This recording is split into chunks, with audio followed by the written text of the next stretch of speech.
Non sono bastati gli appelli del sindaco Luigi Brugnaro nei tentativi di intervento dalle alte sfere del capogruppo di Forza Italia alla Camera Renato Brunetta a fermare il referendum sulla separazione di Venezia e Mestre. A larghissima maggioranza il Consiglio regionale ha dato il via libera definitivo alla consultazione che ora per legge dovrà essere indetta dal governatore Luca Zaia. Tra i voti a favore anche quello dei 3 consiglieri azzurri che in mancanza di indicazioni chiare dai vertici del partito hanno deciso di non creare un problema alla maggioranza in regione.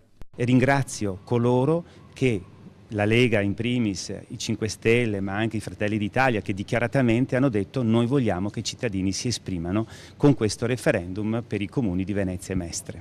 Tra i candidati sindaci di Venezia ero l'unico esplicitamente a favore della separazione, ricorda un entusiasta Gianangelo Bellati, tra i principali promotori della consultazione. Questa però non è una vittoria dei separatisti ma della democrazia tout court.